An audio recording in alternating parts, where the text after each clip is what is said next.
Hi, everyone. Welcome back to the show. I have my dear friend Marisa Corcoran here today. She is just one of the most lovely human beings I've ever had the pleasure of working with, collaborating with in this industry. So I'm very excited for you to meet her all today. Hi, Marisa.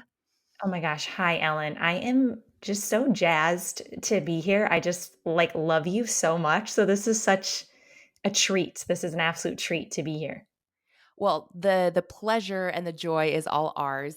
And you all actually listening in are in for a real treat today because Marisa's case study is super juicy. We're going to be talking about her unique summit strategy that has allowed her to do some pretty incredible things, including adding a cumulative 15,000 subscribers over the 6 seasons onto her email list. Although, of course, being a copywriter, Marisa is very good about scrubbing the list and keeping that really dialed in. But, 15,000 people at one point or another were added to her email list. She has made over $1 million in revenue from her signature program, Copy Confidence Society, through this summit strategy. And this is one of my favorite things that has happened or come out of this strategy is her community has been able to raise collectively more than $100,000 for charity, which I just think is such a cool component of what Marisa does. So we'll talk about that more in the case study. But before we dive in, Marisa, can you give us your quick Cubicle to CEO story? What was the catalyst that made you finally take the leap into entrepreneurship? Yeah, I always love because I'm such a fan of the show and love listening to the show. And I always love when you ask this question. I'm always like on a walk, I'll listen to you in the morning on my morning walk. And I always laugh because I never worked in a cubicle. I always joke and say like the thing that could get me to be in a cubicle is that like they did a remake of the movie Working Girl. And I got to be the Melanie Griffith test and I got to like do the proposal for Trask Industries with Harrison Ford, like put me in the cubicle. I'm there. I love But it. I was an actor. So I came from the actor world. And I got my MFA in acting from the American Repertory Theater at Harvard University. And when I came back to the city to audition, I did, what every kind of, actor did. I had 15 different jobs. At one point, I was nannying for a family. I worked as a cocktail waitress. And the biggest thing that I did, I always joke, I say I carried around a human spine in a suitcase. It wasn't a real human spine. I worked as a sales ambassador for a chiropractic and wellness center in Midtown Manhattan. So I could wheel in a science, one of those science class skeletons with the pamphlet, the pens, and I could waltz out with a handful of new clients later to places like JP Morgan, Deutsche Bank. We used to go to gyms like Equinox. And all of the people I worked with that did this were all actors. And we were really, really good at it. Like our close rate was super high because, I mean, of course, we believed in all the non invasive remedies that could impact nearly any New Yorker. I mean, Ellen, you've been to New York. If, taking the subway like from 34th to 14th Street could like totally derail your whole day. So we believed in the remedies, but we also applied our acting skills, which was Mhm. like just really listening to people, sharing our own story so they knew that we weren't just kind of a salesy bot in a pencil skirt. We believed so deeply in like, as an actor, our tactic, what this scene was about. And all of my friends that did this, we were really, really great at it. And that was my kind of my main gig until my really good friend Diana, who was a leading parent coach in New York City. This is about 2013. So the online world was a little kind of like the wild, wild west still. And I she think was it still joining kind like, of is. it still is, right? But it was totally like she was in this mastermind, like this group. And I was like, okay. And she's like, if people in this group need help writing for their website, for their emails. And I had a little bit of a writing background. And so my friend Diana thought I would be really good at this. And so I kind of just dove in. I'll never forget my first client asked me if I could write a JV packet. And Ellen, I had no idea what that was. And I remember being like, sure. Would you give me an example of one that you love so I could see it? So I can get a feel for your flavor, like bringing in my stuff from like the chiropractic, like sure, like yes, and the very improv person. And that's how I learned that, I was writing a joint venture packet. I was writing an affiliate packet. And that's basically how I learned. And I kind of really gained up my clients. And then I was able a few years after that to let go of working at the doctor's office. And then if I wasn't auditioning, I was just writing for my clients. And that's what I did for a while until I always joke and I say, Winnie the Pooh broke me. I had this audition for Winnie the Pooh and Like a stage production or the movie? a stage production. So I love to do theater was what I wanted to do. And I had an Right. audition for a pretty well-known theater that did these like really beautiful children's show productions, like think like Shakespeare in the Park, like level. And my friend, a good friend of mine was like, if you can get in on this, it's going to be the gateway to so many more opportunities. So I was auditioning for the character of Rabbit and I was ready. I was like, okay, Rabbit's going to wear overalls. I decided Rabbit was going to kind of be like Marissa Tomei from My Cousin Vinny, like super sassy. Like I had beats, I had inner work, like I was ready. And I'll never forget there was a something about my equity status, like whatever it was that Monday morning, I got a call saying there had been a mix up. They didn't need me to come in for the audition. And I'll never forget, Ellen. I was like standing in my kitchen and I just started taking off my overalls one by one until I was just like standing there basically naked in front of my husband. And I was like, I don't want to do this anymore. I felt like very much my fate was in the hands of someone else all the time, which I Mhm. understand that that's what actors have to do. I think it's sometimes I wonder, like, what would it be like if I went back to it now? Like, but at that time, I was like, I don't want to do this anymore. So it was just like that. And then I was lucky because I did have my retainer clients, the people I was writing for. So I kind of dove into that. That's about the spring of 2018. And then a few months after that, I kind of woke up and I was like, well, now what am I going to do? And I loved writing, but I found myself like, I still crave to like that creative in me to be in the spotlight to create something. And what I'd realized is that everything that makes you a star on stage can make you a star in your business. It's very similar. So I would apply like this actor's guide to copy, and my clients love that. And I thought, well, what if I could bring that out? And I noticed that a lot of my friends who were starting to make it in the business were people who'd created their own stage.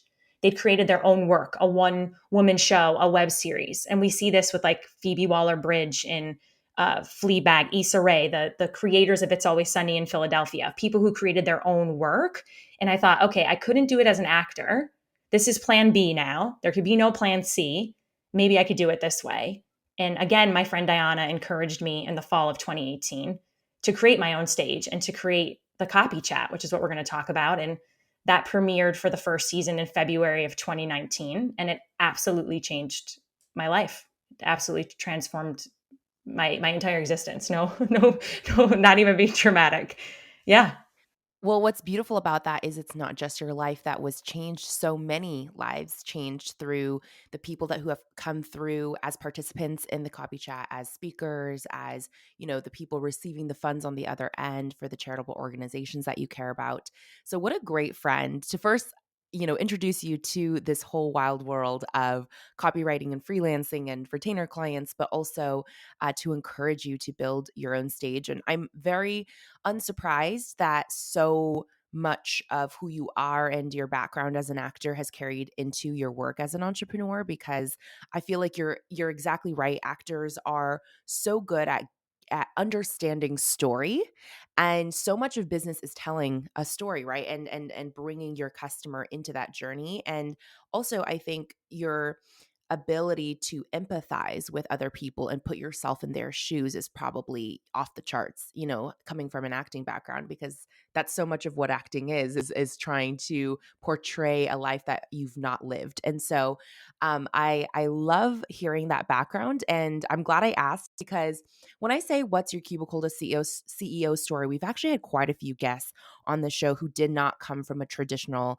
corporate or cubicle job. And I think what I've learned over the years is that that concept, that phrase, cubicle to CEO, can encompass more than just a physical cubicle and, leading a company, but it's more so like any sort of box that keeps you trapped or not living up to your full potential, not doing what it is that really fulfills you. I think we can all kind of relate to that concept of wanting to break free of those four walls that are containing you. So, thank you for Yeah. sharing your story. And I think that's a great segue into the copy chat and what we're here talking about today, which is your summit strategy. So, first, I think it'd be helpful to set the scene of I'm sure most people listening to this podcast have at one point or another either attended a summit or spoken at a summit. But just in case, if someone is brand new to this concept, talk to us about what a virtual summit actually is. Is it similar to a conference? Is it an event? Like, how is it actually structured? Yeah, I feel like the definition definitely has wiggle room, and it can feel like a virtual conference where it's set over. The way that we do it is it's set over a week.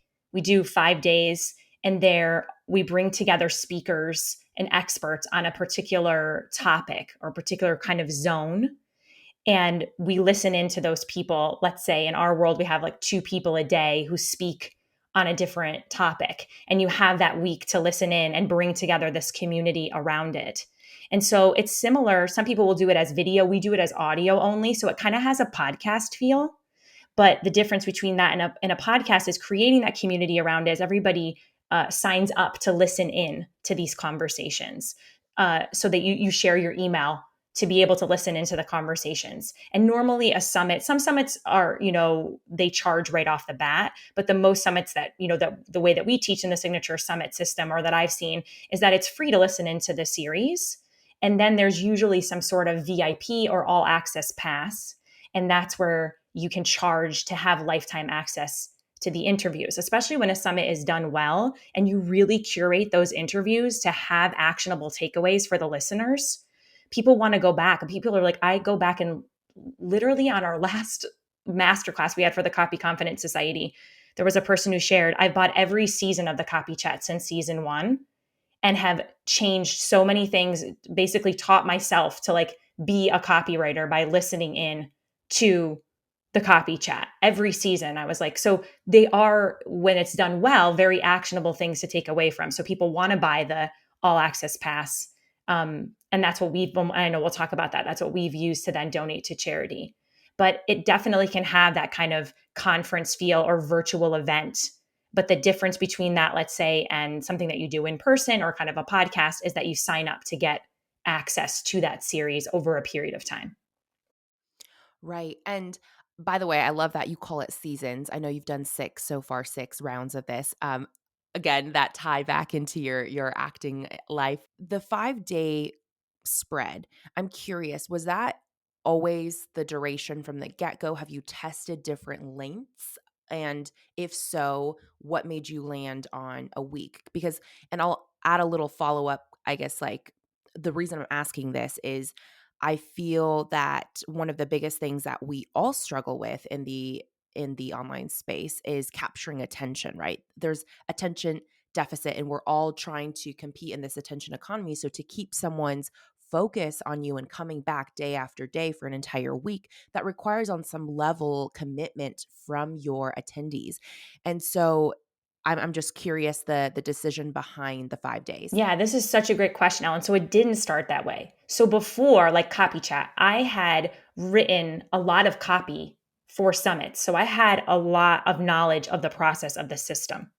And so when I first did it, I kind of followed that process. I joined a program to hold me accountable to do it because I was terrified. Even though I was an actor, I was like, yes, we're used to rejection, we're used to whatever. Like I was terrified for like months putting my first one together. So I needed that accountability. But the way that I did it at first was I had like over 20 speakers, and some people would do one a day for like 30 days or, and then, Wow.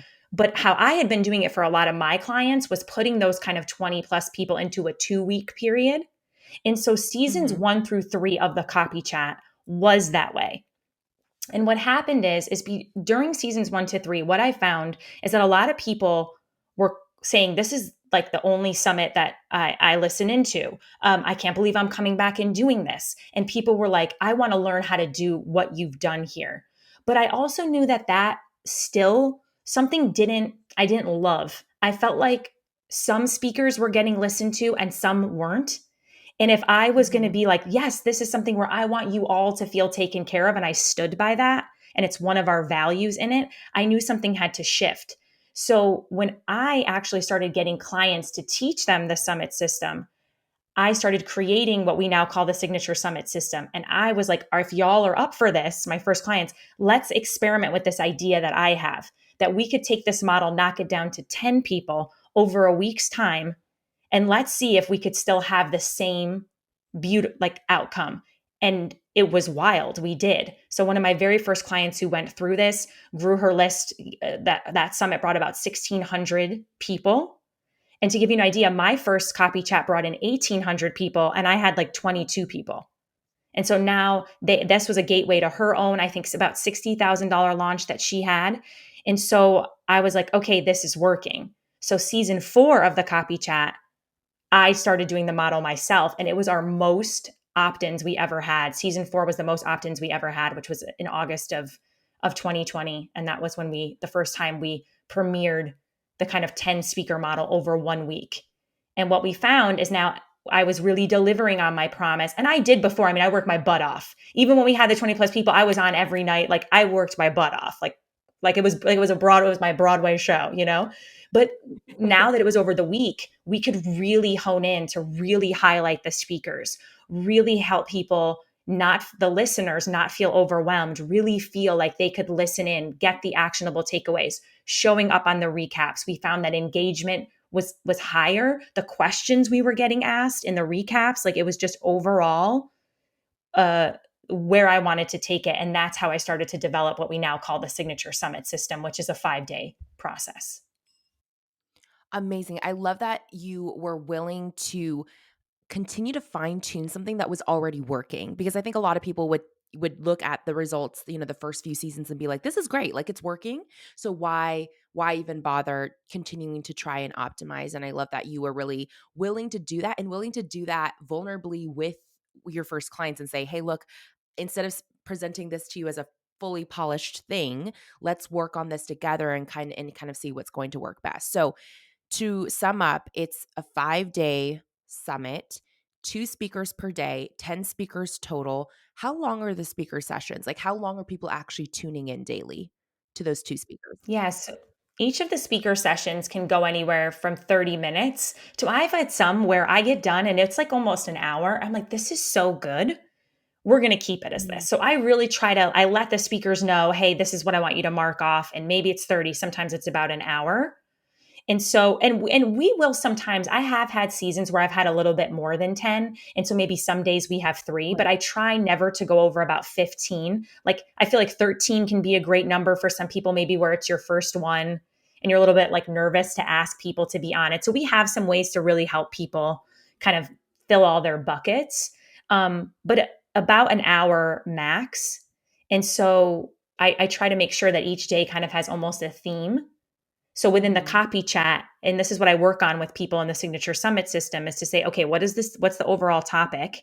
And now how can we kind of go in each day and have themes for people? So in the copy chat, we always start off day 1 is really honed in about messaging, because I talk about the best copy can't fix a muddied message. So I can give you all these copy tips in the world, but if your what I do statement isn't clear, it isn't specific, it's going to be hard for you to really implement the rest of the tips. So I always try to make day 1 kind of a messaging day. Wednesday is usually our social media day. When we had you on, Ellen, you were featured on Social Media Wednesday. So I try to really, sometimes we'll have outside of the box, like outside of the copy box, where we might be talking a Mhm. little bit more about mindset. We've talked about human design before. That usually kind of happens on a Thursday. So I try to give each day its thing. So people, every step of the way, it's with intention. People can breathe. They know what they're in for. They can really, really get something out of the experience. I really like that focus. I think it's a lot easier. It's kind of like, when people give you the advice to batch like tasks together so you minimize, what is that called? Brain switching, like where you have Yeah. to flip flop between different types of things Yes. because it uses different parts of your brain. I feel like that same concept, I love that you apply it to actual learning, because I think in the same way that it's hard to implement different types of tasks, I think it's also hard sometimes to consume or soak in information for the first time when it's all over the map. So that organization piece, I'm sure, is huge for improving your attendees' experience.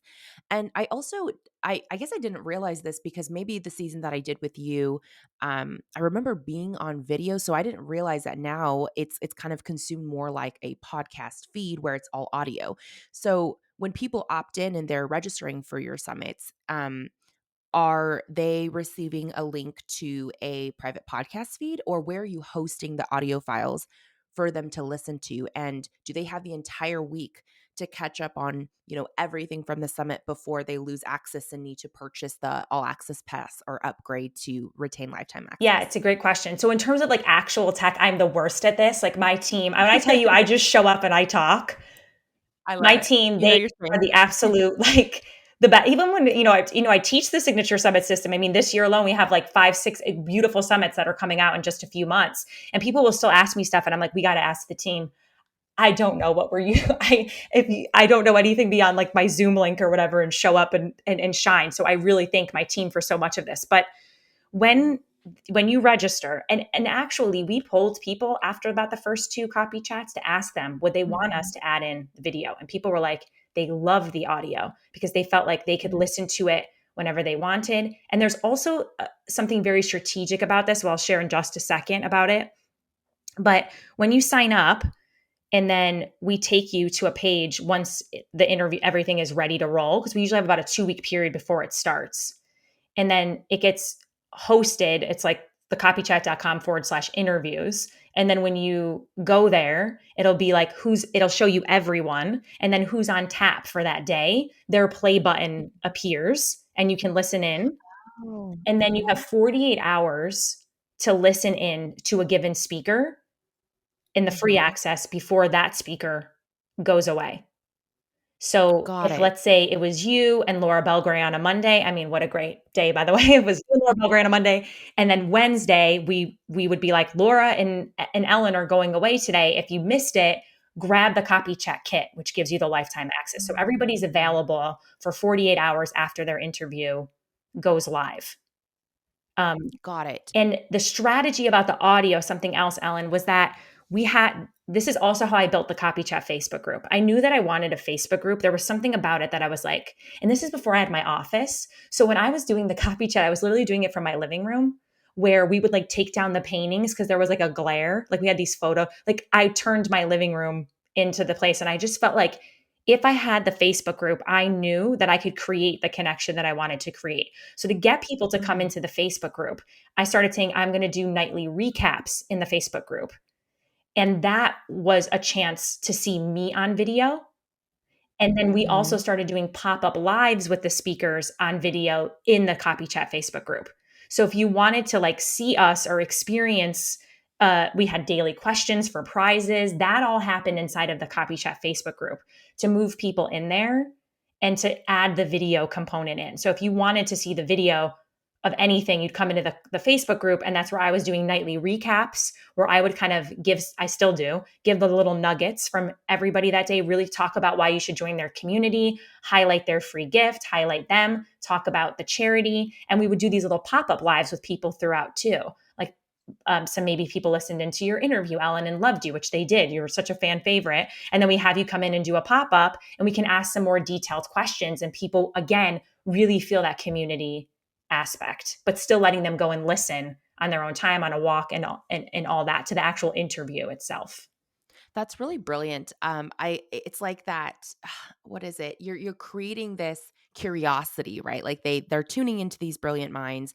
They love what they're hearing, and then you're adding this extra layer, like the video is almost like an exclusive, so you have to come into this group to see it.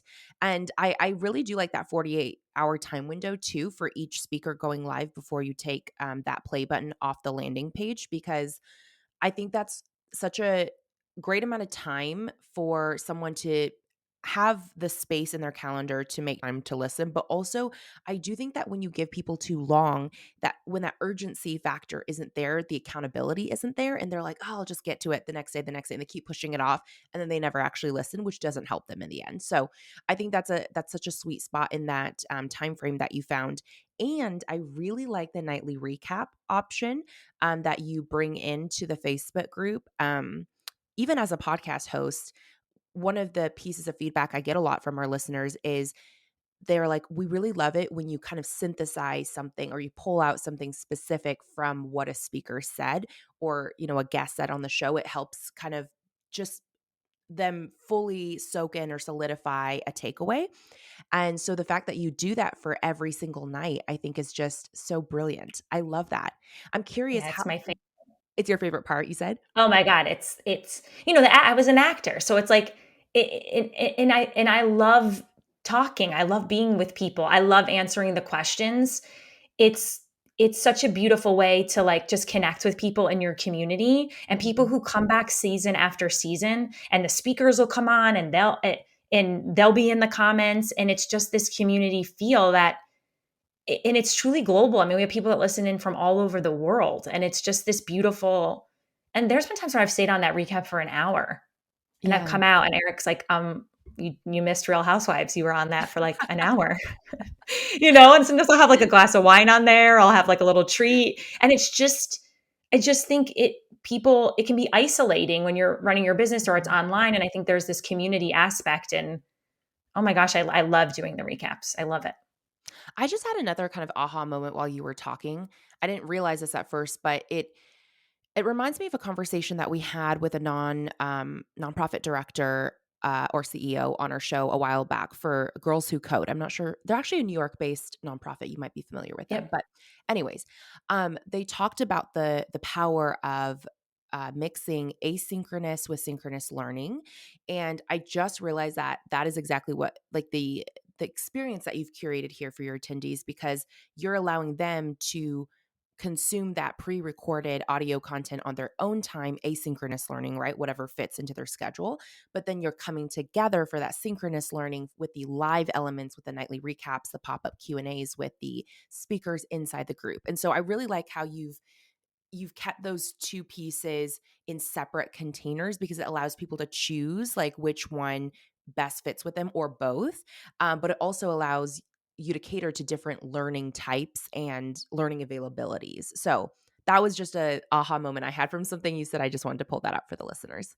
No, it's so good. And another thing that it does too, Ellen, is like inspires people to go and listen to the interviews, and really helps them like, Mhm. hey, if you go and you listen to this one part, like the nuggets to look out for, and you'll see people in the comments be like, "Oh yeah, I got busy today, but because you said that thing about Ellen, I'm going to definitely make sure that I go back." And this is when we have speakers say, "My gosh, I've never had people actually come and like sign up for my list from a summit or reach out." But all these things every step of the way we do with intention, so that Mhm. people, I tell people, my goal here for you is to understand how important, for my summit in particular, understand that copy isn't the icing on the cake. It is the cake. It's the butter, it's Mhm. the gluten-free flour if you're like me, it's the eggs, it's how these other things that you want to have happen in your business come alive. So that's my number one goal for you. And number two is to find the mentors and the people that can support you with that, whether it's me, it's someone else, and really just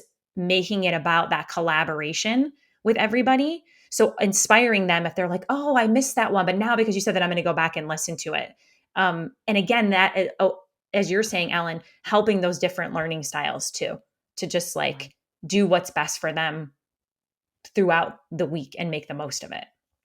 Absolutely. And I speaking from personal experience as someone who did speak at the copy chat, or in the copy chat in one of the I think I was maybe season 5. Is that Yeah, I think you were if I season remember 5. correctly? It's my brain like remembers every, but I'm like, yes, I'm pretty sure you were season Yeah. 5. Yeah. It was such a joyful experience on that side. So I do want to talk about the speaker selection process and experience next. But one more question, to wrap up the logistics piece of this. If if someone is thinking, "Oh, okay, this is really intriguing. I kind of want to apply or try a summit strategy in my business," the all access VIP pass upgrade that people can purchase to get lifetime access. Do you include any other resources, or is it just access to the lifetime replays? And what is the price point that you have found works really well? And what kind of what is that conversion do you typically see from a free opt-in to a paid customer in that Yeah. regard? So we do include other things. You get lifetime access to the interviews, and I usually encourage people and myself, we include a bonus class with me. So it's an Ooh. opportunity to come live, ask all of your copy questions. There's a survey to fill out. I literally go through those and highlight the most common questions. So I Mhm. show up on that Zoom, and we just like answer them all. People can ask questions. And I usually include another resource that I used to use for a long time called the Email Connect and Convert Workbook that wasn't really available anywhere else. So that was what the copy chat kit was. And Mhm. one of my goals with the Signature Summit system is that my clients, the people that I teach it to, will take it and make the model even better. So one of my Mhm. clients took it and made it even better in her second season. She had a bonus class with her, she had a resource, she had lifetime access to the interviews, but then she also asked her speakers, "Hey, do you have anything that maybe you sell normally that we could donate if people, to increase the donations?" And that's how in her second season she raised $15,000 for charity for her in her world, because she had the kit, but she also added these other kind of that were normally you'd pay for somebody that were kind of donated to the kit as well. So that was really cool to see. But we do encourage you to add, I always say, some kind of live element with you. People love another resource. We've had people add like a round table, another panel, um, some extra speakers sometimes, or extra time with certain speakers. And again, not just to throw it up there, but to really think through, okay, what are some of the gaps we can fill here? What are some of the ways we can answer some of the questions? All of those things. And then the price point is, so we usually have about a 2 week period of promo period before the summit, that first one airs. So Yeah. during the promo period, we'll sell the copy chat for about, we tell people anywhere from like $27 to $37, we think works really well. Then once the summit starts, so that first Monday of the summit, usually raise the price to about 57 to 77. Anywhere in there works great. Then once the summit ends, we'll do like an encore period over the weekend where we do bring all the interviews back. The interviews are like back for an encore weekend. And we use that to let people, hey, if there's an interview you missed, go get it. You have 72 hours to do so. But hey, if you know you might not listen in, or you know you love these and you want to help us raise more money for the charity, grab the kit. And so then when Sunday it all becomes a pumpkin, everything's done, we will leave the kit up there for about 2 weeks afterwards, and we'll sell that at about 127. Now, we don't typically get a lot of sales at that 127. So when we talk about the money we've donated to charity, it's all come from that $27. And we've never done the 77. We've always done, I think, 27 or 37 and the 57. So between Mhm. 27 and $57 is how we've raised the money we've raised each season for the charity.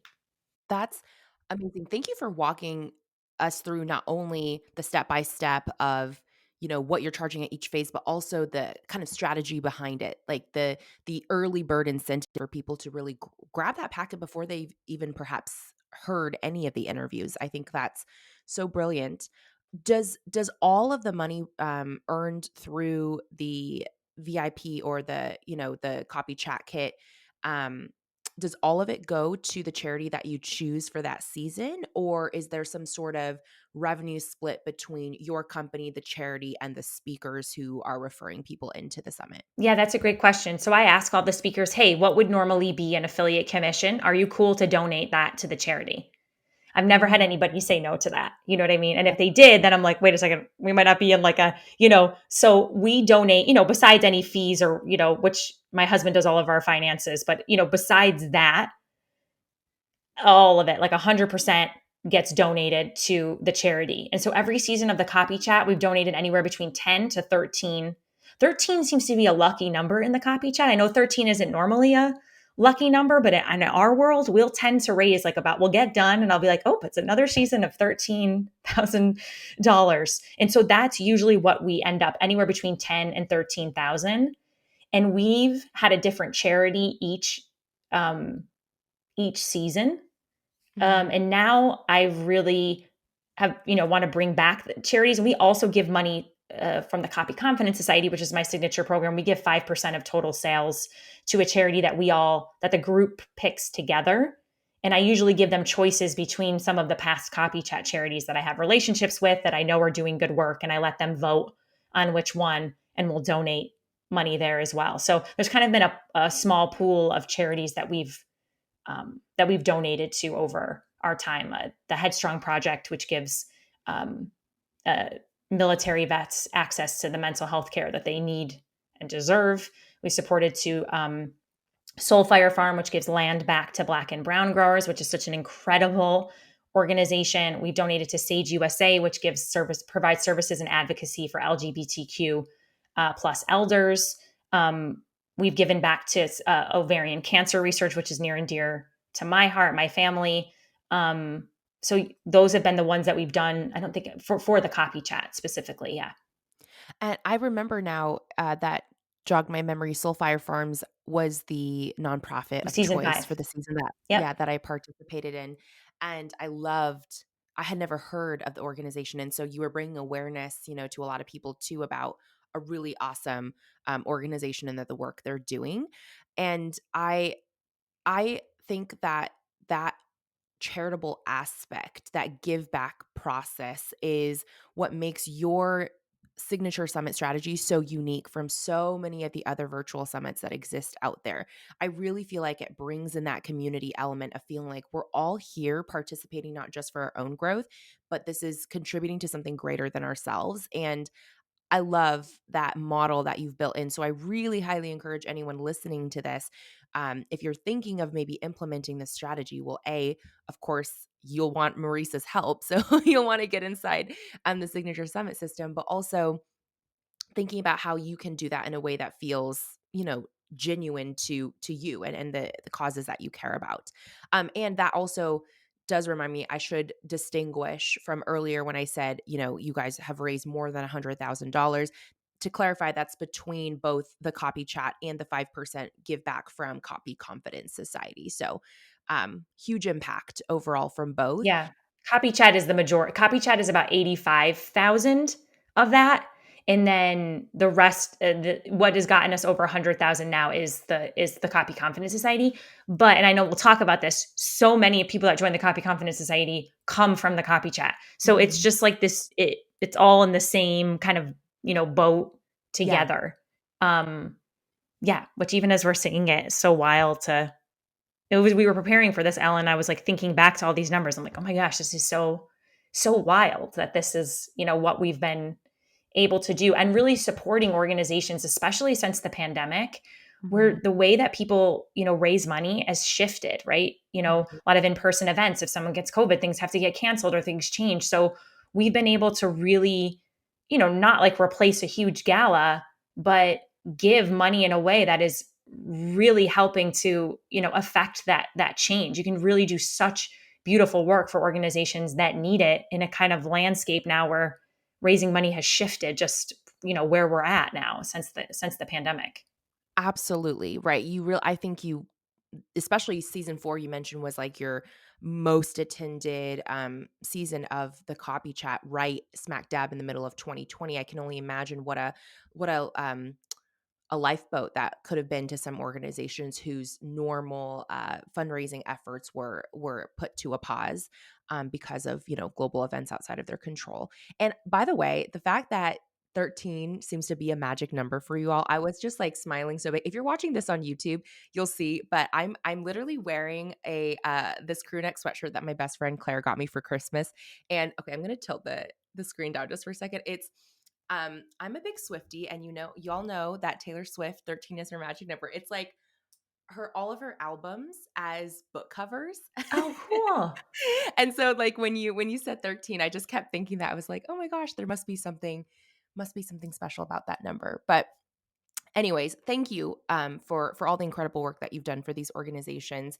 I think that kind of brings us into this second half of the case study, which is more around the speakers and also specifically how this summit has funneled students into your signature program, Copy Confidence Society. I'll start with this question. Do you, at this point, 6 seasons into the copy chat, would you say the copy chat is the only way really that you are focused on bringing new students into Copy Confidence Society? Or are you still utilizing other traffic and lead generators to, enroll students? Such a great question. Up until last year, until 2022, the Mhm. answer was yes, it was all copy chat. So Wow. from 2019, 2020, 2021 was 2 copy chats a year rolled into a Copy Confidence Society launch. And Mhm. that was my focus. It was copy chat in February, a copy chat in the summer, then a spring society launch, a fall society launch. And that was where the focus was. And so I had my email list, the copy chat Facebook group, and I did Instagram because I loved it. I didn't Mhm. really have a strategy for it until March of 2022 when we took a break. We took a break from the copy chat in 2022. And that's when I started to kind of dive in to learn some other things. But Yeah. the beauty of what the copy chat did for me was that the best way to say it is not that I didn't need to, but I didn't need to. It was like if I did the copy chat, it brought in enough people to fill Mhm. the Copy Confidence Society. And the other things that started to happen was that I was building these awesome rock star relationships with the speakers. And next thing you know, they would be like, "Oh, Marisa, do you want to come be on my podcast?" Or, "Hey, do you want to come teach inside of my program?" So it was like 6 degrees of Kevin Bacon, but it was like 6 degrees Yes. of the copy chat. And it was like all of a sudden I was, okay, Marisa, you're guest teaching this week. Okay, you're on this podcast. Oh, you're doing an Instagram live with this person. And so even between copy chats, we were still growing the audience because of all these opportunities that were happening. My incredible team member, Hosanna, she had added up, and I think this was in it was either in, I think it was 2019, but at some point she'd added up that had been featured in like 35 places. And then when we added up 2 years, it was like something like over 70 places. And I had pitched myself for two of those things. Incredible. So I didn't really have another, and also the other thing, Ellen, it kept me focused. When I came into Mhm. the online world and I wasn't acting anymore, I was like, okay, this is my plan B. There can be no plan C. And I just was like, I want to stay focused. So people were like, oh, the copy chat is so good. You should, run ads to it. You should make it into a podcast. You should do this. And I don't know if anyone else is listening out there, but that made me want to like just crawl under my covers. Like I just felt so overwhelmed. And I was like, Yeah. thank you so much. But for now, let me just copycat society, and just keep tweaking both of those things. And that's what I did until 2022 when we took a break. I'm like, let me just go in depth into these two things and make this the best I can. And then last year was when we started to, okay, what else are we doing? But I'll tell you something, still, the copy chat is the best. Like at one point Yeah. last year in the middle of, I also had some life things happen in 2022. So in the middle of 2022, I was like, I should have just done a copy chat this year. Why did I take a break? There are other things that I was like, gosh, the copy chat scene. Because I always tell people when you do your first summit, the way that we teach it, it's going to feel like you're putting on a Broadway show.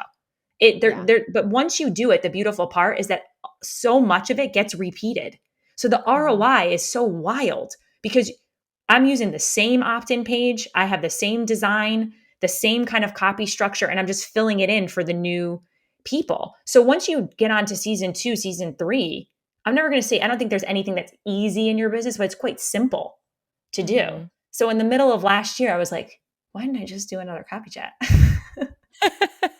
And I have to applaud you for the wisdom that you had coming in to the online world. Well, it doesn't even have to be the online world, any business.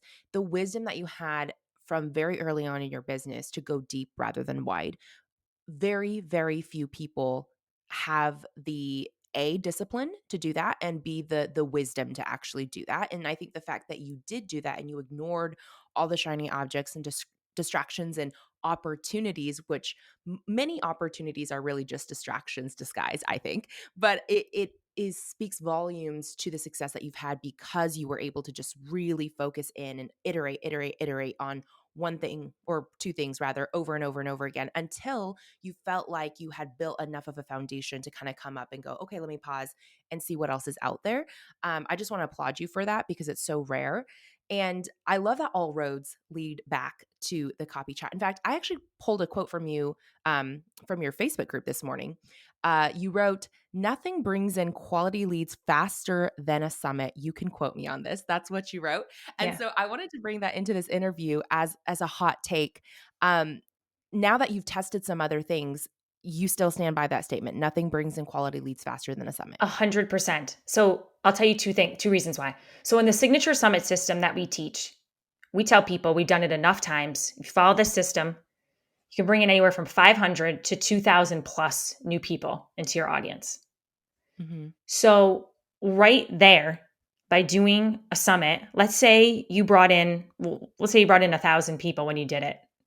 So now you have 1,000 people in your audience. And if you think about like other ways that are organic, and I'm not a, I so many of my friends, clients, people have done paid advertising. I've never done paid ads. This has all been organic. But when I look organically in this short amount of time to put this together, So to Mm. bring in that kind of an influx, but even more so than the numbers, and this is what I talk about a lot, summits are like the Disney fast pass of nurturing. It's like because Mm. people are hearing you every day, and we really curate how are the interviews, how do you make sure you highlight the crap out of the speakers, but also infusing yourself so that you're not just the creator, you're also an expert for people to pay attention to, the recaps, everything. So by the time someone's at the end of that week, it is like they've spent so much time with you. Again, it's just that Disney fast passive nurturing. That yes, the list build portion is a huge part of it. Of course, we want to grow your audience. But the number doesn't matter. It does, but it doesn't matter as much because the relationship that you've built with people, it's wild that by the end, people are like, when does the Copy Confidence Society open? What happens next? Yeah. Where do we go from here? And even if they don't go on to buy right at that next one, we see people come back again and again to the copy chat. So when we talk about like pricing too, Ellen, it's like people get so caught up. Well, there's no way of knowing like ever what is high ticket to somebody else could be, a no brainer to someone else and vice versa. We'll never know. So, what I love about having a signature summit is a way that I can truly provide my audience with something for free that I know can truly help them and be actionable. And then I set my prices for like what I need and knowing that I am truly supporting my community, whether they go on to be part of the society or they never buy from me because I always talk about like unlocking the 3 R's. How do you get people to remember you, rave about you, and refer you? And so the summit kind of Ooh. does that for you. That's why I always say it's just I always go back like the little Disney like the fat you now you have that cool Yes. band at Disney where you just like I never like you just hit it on something and like you get to go to the front of the line or something or like that.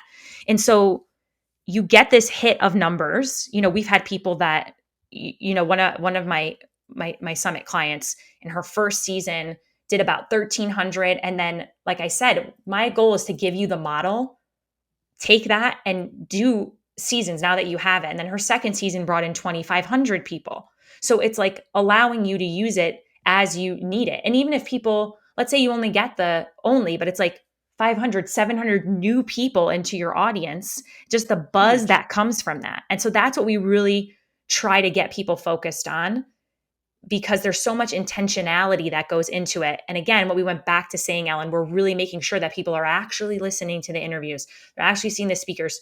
So every step of the way is with that intention. So, Yeah. yeah, The level of consumption, engagement, interaction, I can totally see how that is hard to rival almost in any other form. Um, uh, I'm curious, you mentioned, the Copy Confidence Society launch is always kind of off the back of, the Copy Chat season. Do you tease that program, your offer throughout the Copy Chat, or do you kind of wait until the Copy Chat is fully over and then the launch for the Copy Confidence Society is almost entirely separate? You're just marketing to the people that came through from the chat, but you're not intermingling the 2 elements. I'm just curious how that the works. latter of what you just said is true. I want the copy chat to feel like it's its own thing. Again, I really do mean I want people to find their people, whether it's me or it's Yeah. someone else. So I really want the copy chat to be its own thing. So the copy chat ends, and then we usually have anywhere from 4, I've done 8 weeks. So when we transitioned the Copy Confidence Society into a different iteration of the program, I took like 7 weeks off of like season Mhm. 5, but I've done anywhere between like 4 to 7 weeks. But during Okay. the copy chat, I'm talking about the Copy Confidence Society all the time.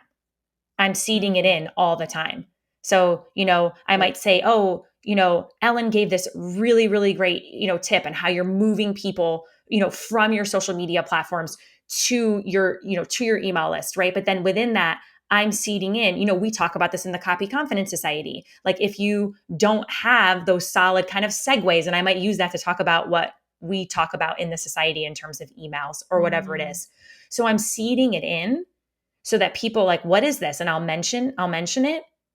And then I Right. tell people, yeah, oh yeah, the doors are opening for the society X amount. So it's in the air, but I also let the copy Right. chat be its own thing for people. Okay, that's super helpful. Thank you for distinguishing that. I already asked you one hot take. I have one other hot take which kind of helps us wrap up this case study. Um, I might have a few follow-ups Sure. on the speaker questions, but One thing that you've said before that you really stand behind is that list size doesn't, I shouldn't say doesn't matter, but shouldn't necessarily be a required qualifying factor for the speakers that you pitch, right? Because there's a lot of summits out there where it's like you have to meet this minimum list size to be considered as a speaker. You kind of take a different approach to that.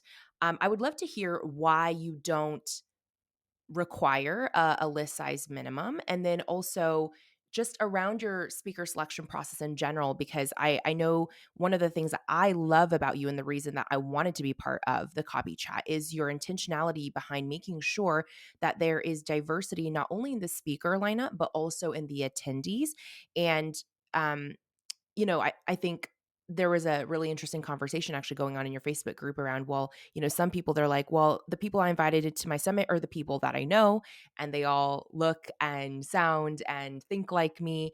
And so helping people kind of get outside of their comfort zone, get outside of their direct networks, and be able to bring in speakers who they may not directly actually know. Can you talk a little bit just about your speaker selection process in general? Yeah. So this is such a good question. So we teach like this 5P process for people when they come in and do their summit. So we talk about how do you plan, how do you pitch, the production, the party, and then the other P, which isn't a hard P, but it's still a P, is the P of philanthropy, which we've Mm, talked about, right? yeah. And so as we're going through this, it's really being conscious in that pitch, like in those first three Ps between plan, pitch, and production. So anybody who goes through the Signature Summit system with me, you agree that 50% of your lineup, 50% or more, is going to be people represented from marginalized communities. So we make that a point. This is also why we tell people to take a, a few months to put your summit together. A lot of times I see people kind of just like slap something up. But again, like we're saying, everything you do every step of the way is with intention. So Mhm. you're taking time to make sure that that's a, a value and a priority for you. So within that, we get really in depth on what is your. Because people go, I just want to add people to my list. Okay, let's actually look at your offer. So we reverse engineer from the. Sometimes summits are taught like, oh, you want to just get more people and you love. I just have this pen sitting next to me for Miami. Okay, let's do this summit about pens. Yeah. Where we reverse engineer in the plan to go, okay, this is your signature offer, or this is what you would like your signature offer to be. Like I didn't have the Copy Confidence Society. I had my private clients. This was the first time I was doing it in a group experience, but I knew that that's what I wanted it to go into. So we go, okay, how do we reverse engineer? Okay, how many people do we need to fill that? And so that helps us understand what that list build actually needs to be. And for Mhm. a lot of people, it's a lot smaller than you think it is. So now we can look at the speakers and go, okay, we need to bring in X amount of people who have bigger audiences that are more of those like list builder heavy hitters.